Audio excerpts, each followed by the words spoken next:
my work involves telling people to take their values and turn them into questions.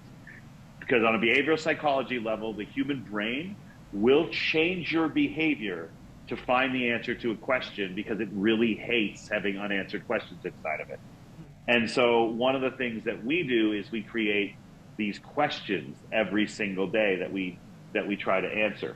A woman once identified resilience as one of her values, and using the process that we use to try to turn values into questions to make it more likely you'll live up to them is she introduced me to the concept of kintsugi, which is a Japanese art form. And in that art form, it involves taking broken pottery and putting it back together using liquid gold. And so the most beautiful parts of the pottery are the parts where it was broken.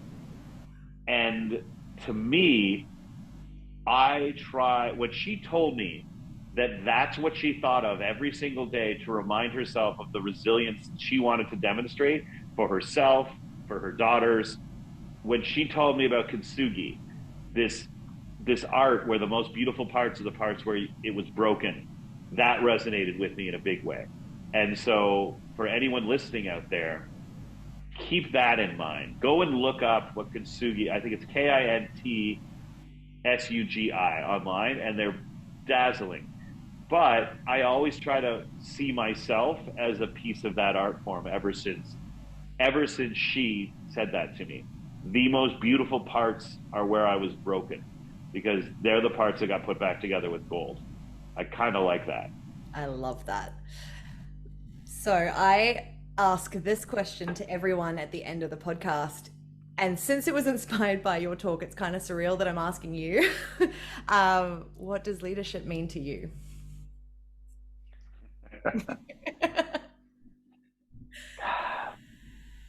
In this moment. In this moment, I'm going to give an answer I've never given before. Okay. Because you get asked that question so many times. Yeah. And yes, I have my standard answers, and I believe in my standard answers. But I think that leadership means a level of egalitarianism that is opposite to how it has been traditionally defined. Because I think we teach leadership in a way that makes people see it as reserved for a relatively small subsection. Not everyone can or should be a leader. That's why we compete with one another in order to get there.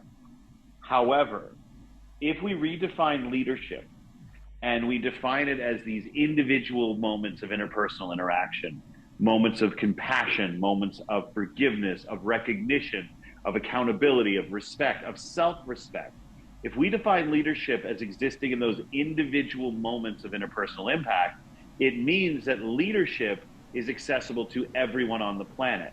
And the reason what leadership means to me is a form of power accessible to everyone. And it's the only form of power on earth that's accessible to everyone on the planet. Every form of power on earth has systemic barriers between that power and most of the people on the planet, except the ability to create individual moments of interpersonal impact. If Viktor Frankl taught us anything, it's that never gets taken away.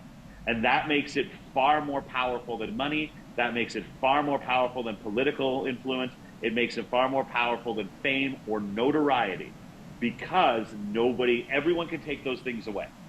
And then the world decides if you get it back or not, right? And the ability to create those moments, though, that's yours. It's always yours.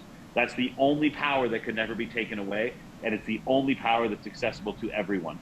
The thing is that power is addictive, and what happens is power is seen as unimportant if everyone has it, which is why that form of power that I just talked about isn't called power. We call it the little things. Little things, kindness and accountability and recognizing they're little.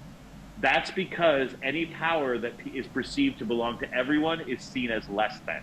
And so what I really see when I see what leadership means access to power available to everyone.